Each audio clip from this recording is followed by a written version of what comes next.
Moving on from Slay, the Eagles was able to save $4.3 million on the cap this year.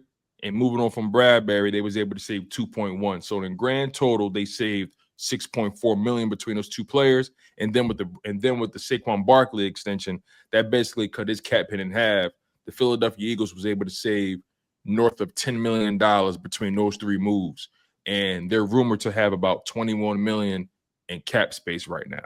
That's the rumor right now. That's the word. So when those moves came across the wire, Symone, let's start with you because I know the Slay move hurt your heart a little bit. Let's start with you. What was your thoughts on everything that transpired over the past 24 hours?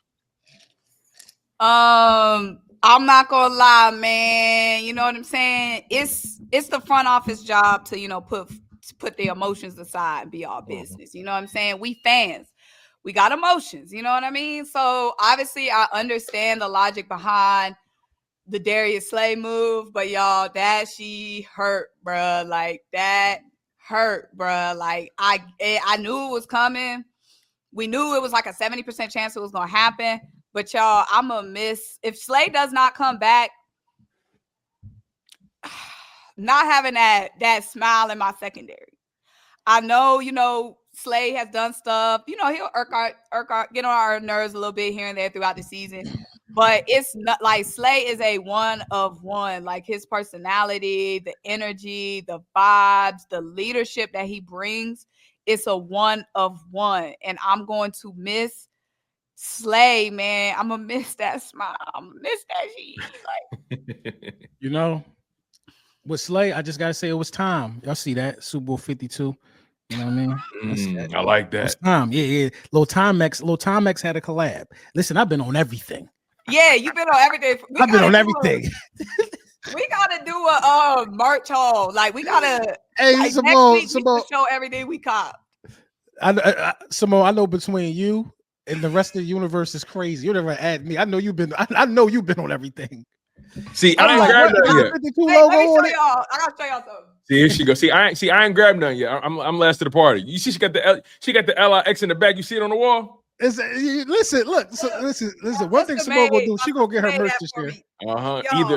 Either. Ooh. What is that? That's a crop top. Is that a crop it's top? Like a crop, like a halter top. Y'all, this a one-on-one. You got that, man. Look at me and Tone confused. We don't know what no female garments. I ain't gonna hold you. At first, I thought it was like a little tote bag, bro. I thought it was a tote bag at first or something. So it's a shirt. It's a shirt. Yeah, like a top. That's crazy. Y'all, ain't nobody finna have this, bro. This a exclusive look. This giving home opener birthday weekend exclusive look. I'm copping that G. Ain't nobody gonna have. No, yeah. Listen, I'm gonna be ready, man. I'm gonna be ready. Listen, I'm just waiting for the Letterman to come out with the 2 trophies on it. That's it. That's right? it. I don't care. I'm supposed to be like a nickel. Right. I got it on me. It's on me. Come get this nickel. Give me my Letterman. 2X so I can put the hoodie under it. But like how I felt about Slay was, I felt some way because what Slay did was provided leadership. That's a captain, first of all. Slay provided leadership. He brought them young bulls along. And you know how Slay was talking? He's like, yeah, I call them my children. You know what I mean? Only he could get away with saying that. Only he could get away with correcting them. You know what I mean? He taught Q and Cooper and them young boys how to be pros. Although Gardner Johnson is also a veteran, but Gardner Johnson ain't the type of veteran that Slay is. You know what I'm saying? Gardner Johnson, Slay is more of a Slay is a nurturer.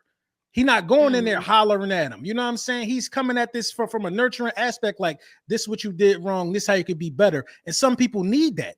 You know what I'm saying? You need a fiery guy like CJ Gardner Johnson who going to tell Anaya Smith that he trash. Then you need a nurturer that's going to come behind Anaya Smith like, bro, don't worry about that. You know what I'm saying? It was a perfect mix and a perfect balance. So, I actually hope some of this money freed up is to bring Slay back. Because if Slay is playing 1 year, why would you not want to play another year and chase a repeat? Why would you want to go somewhere else? It's not about the money at this point. It's about trying to win again. Slay made a lot of money. Play another year. And I feel like Howie would do Slay right. Howie, $7 million, $8 million, fully guaranteed 1 year. You know what I mean? Because Slay was supposed to make like $13 million this year because they backloaded his contract. Yeah. He's supposed to make like 13. So like I said, man, I ain't like that. Bradberry, we already knew it was Tom Skedaddle. But Saquon becoming the highest paid running back in the National Football League, in the history of the National Football League, is well deserved. Is deserved. Saquon Barkley deserved that contract extension. You know what I mean? He probably ain't asked for it. It probably was not even, he probably didn't even think about it. But this is the genius of Howie Roseman. Why would I pay you $13 million this year when we got a Super Bowl window when I could pay you half of that and give you more guaranteed? Man, he got $35 million guaranteed. $35 million guaranteed. You know what I'm saying? $20 million a year. Nobody, no, come on, man. He the only one that deserved that. Saquon Barkley single-handedly saved the running back market, y'all. He saved the running back market. You got James Cook living in the alternate universe retweeting. Like, see, if he can get that, I should get that. You're not that guy. You're not that guy. That's first and foremost. You're not that guy, James Cook. I agree you deserve a raise, but you're not that guy. Nobody's that guy. That guy is different. Yeah, I think when it comes to the Saquon Barkley contract, for me at least, to your point about James Cook and about Saquon Barkley revitalizing the running back market, I look at it like this, right?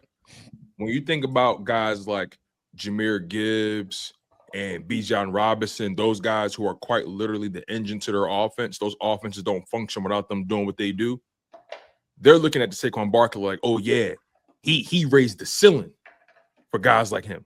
The Saquon Barkley contract raised the ceiling for guys like Derrick Henry, Jahmyr Gibbs, Bijan Robinson, Josh Jacobs, right? He raised the ceiling for those top tier, those upper echelon running backs, right? The Jonathan Taylors of the world. He raised the ceiling for guys like that. But he raised the floor for every single running back in football. So, and I think that's where James Cook fits in that, right? I'm not saying James Cook is going to get a Saquon Barkley contract. That's something that's an anomaly. But the contract, in essence, raises the floor for all running backs. All these running backs that's coming into the league, the Ashton Genties of the world, all those guys are going to benefit from Saquon Barkley pushing the line like that. Right. So all these guys, no matter who you are, you're going to receive a boost in the floor. But that ceiling is going to be reserved for the elite of the elite. And it shows you what's possible if you are a guy like that. Jahmyr Gibbs, if Saquon is getting 20, when Jahmyr Gibbs comes up, the way he plays the game and how he dominates that offense, we saw how he played in the NFC Championship game. And if he wasn't eating, nobody was eating. You can make an argument Jahmyr Gibbs may be able to push the line and get maybe 17, 16, depending on how things go and depending where the market goes when it's due for him to get paid. I think he's going to be entering year 3 of his NFL career. So contract talk should be starting for him very, very soon. He's eligible for an extension going into this season. So again, the Saquon Barkley contract, it does wonders for the elite. Yeah. And it does even more for your average guys. You know, again, it raises the ceiling for the elite. It raises the floor for everybody. Him and Bijan should be looking at a nice bag. Him and Bijan should be looking at a nice bag. Exactly. You know, like what Miles Sanders got like $6 million a year a couple years ago when we parted ways with Miles Sanders. Yeah, you know I mean? He would have got 8-9. You know what I mean? And this era from what Saquon Barkley did. So yeah, and DeAndre Swift got I think 5 a year, something like that from the Bears, whatever it may be. So yeah, like again, say what Saquon did. Again, one of one. You're not going to see too many guys get a contract like that. Prior to Saquon getting paid, the highest paid running back was CMC, rightfully so. But you know he's been battling injuries over this past year. But we know what CMC can do when healthy, right? And then I think prior to him, you had guys like Derrick Henry. You know when he was. But also though, Tone, some guys are just anomalies though, man. So like if Jerry Rice, if Randy Moss was playing in this era right now, I could see Randy Moss getting like $37 million a year. I could see Randy getting 37 and it be justifiably so. You know what I mean? And nobody and the next guy getting paid wouldn't get 38. Yeah. Because that's the game that they playing right now. The next guy will get more than the last guy. Well, it depends who you are, right? So for example, right? So I'm agreeing with you. I don't think nobody should be up to getting nobody should get more than Saquon. Right now, there's nobody in the league playing like him. No, yeah, nobody should get more. I mean, Saquon is an anomaly. $20 million a year for a running back, that ain't never happened. Ain't never happened. Saquon Barkley is a special player, and you know a lot of people like. So I think about these things. You know, not to really change subject too much, but like I think about Barry Sanders, LaDainian Tomlinson, Walter Payton. I think about all the greats, and everybody like to say that Saquon carried Jalen Hurts and the Eagles, but how come them guys ain't carried their teams? They're all like on the same level as Saquon Barkley. How come Barry Sanders never carried the team to the Super Bowl? A lot of people are missing a quarterback, but they don't want to give Jalen Hurts that credit. But Saquon is an anomaly, though. To your point, LT played with Phillip Rivers. They was with each other in their prime. So you never heard people saying LT carrying Phillip Rivers. You never heard that. You know what I mean? It's, people pick and choosing how they want to, create the narrative. Right. But it's so funny, right? You think about what Saquon is getting. There are wide receivers in the NFL who are like number twos that are making north of $23, $24 million. There are guys in the NFL, and I'm not even talking about guys that are Devontae Smith good. I'm talking about guys that are less than that. You got guys in this league that can't even produce half of what Saquon Barkley has done, and they're getting paid more than him, right? So when you think about the value and what Saquon Barkley provides as far as just being a weapon, you can make an argument he's still kind of underpaid. You can make an argument for that. Yeah, you can, and it was confusing to me to hear Shady. I ain't gonna lie, y'all. I'm done with ball. Man. He says, I ain't gonna lie. He said something. I think it was yesterday or today that kind of threw me a little bit. Like when he said, I don't even know what he said today, but he said Debo Samuel is the best weapon in football. That was today. That's what I wanted to touch on. So it's like, huh? It's like best wide receiver, best weapon. He said best weapon. He said best player or something like that. He said weapon. I think it was weapon. I saw the clip. But how? He'd been at like 2 years. It's given hater. It's given clickbait. Everybody knows that's Saquon Barkley. That part, Symone. To say that it's the best weapon at this point in his career, clickbait. Like best weapon. There is AJ Brown is a better weapon than Debo right now. It's giving clickbait because it's not even giving straight up Eagles hate. It's giving clickbait because that's disrespectful to so many people to say he's the best weapon. Jahmyr Gibbs is a better weapon than Debo today. He is. Debo Samuel has one 1,000-yard receiving season. He has 0 best player with the ball in his hands. He the best player with the ball in his hands. I can't even say that today. I can't say that today. You can't say that because Saquon Barkley got like mad touches for 60 yards or more. Right. He got mad touches for 60 bucks. He's versatile. He is a weapon. He is a guy that you could do a lot with, but he ain't the best weapon in the game. He wasn't even a better weapon than CMC when healthy. So what are we talking about? That's what I'm saying. Like, what are we talking about? Team. And again, there was a bad point in time for Shady right now, bro. Like, but hear me out though. There was a point in time where Debo, his best year was 2021. It was that one season. He had that 1 year. That's the only point in time. That one season he forced their hand to pay him. Right. He had over 1,700. He had over 1,700 yards from scrimmage. Right. But every other season, other than that season, he only has one other 1,000-yard from scrimmage season, and that was in 2023. Debo hasn't been that guy in quite some time. Like he hasn't been that legitimate weapon in quite some time. But this is the thing about the Debo thing. It's a great addition to the Commanders, though, because he's not bought in there to be that guy. Right. You see what I'm saying? So it works for them. Like the Commanders definitely got better, but they ain't get better than the Eagles. Yeah. At all. That's the only thing. That's the thing. It's the hyperbole for me. It's like it's like, bro, it's one thing to say. It's one thing to say it helps them, right, Symone? It's one thing to say it helps them. But it's a whole other thing to when you jump out the window when you say they just got the best weapon in football, the best man with the ball in his hands. That's not true right now. It's not. That's what I can't stand about like sports talk these days. It'd be so dramatic. Like any one move, they want to act like it's an astronomical move. Like every move is the biggest move, one of the most shocking moves in NFL history, and one of the most groundbreaking moves. Like every move does not have to be groundbreaking, jaw-dropping. It could just be a good move. That was a good move. A good move. Yeah, it don't have to take all the drama behind it. Like, they got Debo Samuel. James Jones said Debo better than Smitty. Who said that? James Jones. That show, we got to ball that show up and throw it in the trash now, man.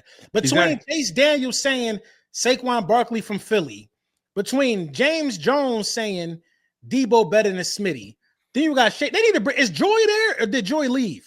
I think Joy is on like 2 days. She on the bench right now. They need to bring Joy back, man. They need a female touch, man. Yeah, they all over the place, man. Yeah, they a hot ass mess. No, seriously, so trash. Yeah, she stabilized that room. But regardless, though, Debo is not a better receiver than he's not, and it's not. And, you know, and Commanders fans. That's not even me being biased. That's like just watching. That's really watching. He's not a better receiver. Like now Debo is the worst. He's the worst route runner in the division. It's not even a question. He's not. He's the worst route runner in the division. Debo is just Debo. He's just a bully, and it's cool because this is football. But the whole division is turning into a war zone. I like the moves that the Commanders making, and I like what the Cowboys doing. You see, CeeDee Lamb restructured his deal to create almost $20 million in cap space. So Cowboys everybody trying to load the clip. Yeah, everybody trying to load the clip. You want to know why? Because they're trying to chase us. Let me switch my hat, man, in case y'all forgot. They trying to chase the guys. They trying to chase the guys. You got to load the clip because we gave y'all the mark to hit. You trying to chase the guys, and I respect it. But this is what I don't like about the thing in dollars, though. This is what I don't like. I like that. I like CeeDee Lamb restructured his deal, but that should have been a quarterback. That should have been your leader. Should have been willing to take that. Your leader should have been willing to make that decision. I like that. CeeDee earned his money. You know what I mean? Your leader. I ain't saying Dak can earn his money, but I would have liked to see that from the guy that everybody want to say is the leader over there. You know what I'm saying? No. He didn't earn it. Let's call it. CeeDee didn't earn that bread. No. I'm talking about Dak. Because you said Dak earned it. He didn't earn it. Yeah. I'm not gonna say he ain't. I'm not gonna say he fleeced him. I'm gonna say that. Fleeced him. I'm gonna say that because now fleecing him is one thing. He definitely did that. But as far as earning it goes, $60 million, that being the highest paid quarterback in football, and you got 2 playoff wins in 9 years. What are we talking about? That's a fleece. That ain't an earn. That's a fleece. But that's what destroyed the market. Everybody thinks they should get more than the next guy. This whole I reset the market thing is ridiculous because they not and I guarantee they don't do that with running backs. You cannot reset the market. Saquon Barkley set the standard. Some guy, nobody should be getting paid more than Patrick Mahomes. The only guy that should be getting paid in the same bracket as Patrick Mahomes is Jalen Hurts. He's the one that keep going to Super Bowls, and Patrick is the other guy that keep going to Super Bowls. That's true. This whole reset the market, I got to get more than what the next man getting. No, you got to earn more than what the last man just got. That's what everybody forgetting. So now the next quarterback to get a bag supposed to get $61 million? Right. Make it make sense. When does it end? When does it end? I don't know. It ends. This the only way it ends. It ends when an influx of great quarterbacks come out. Because when they start saying franchise quarterbacks grow on trees, how they did with running backs, that's why running back money dropped, because everybody thought you could just get a running back every year in the draft. That's when it'll end. But unfortunately, franchise quarterbacks don't grow on trees. So Dak had the organization by the short and curlies by saying, what you going to do, replace me? And they should have. They should have went and got a rookie quarterback. That's my whole thing. It's like, yeah, they should have.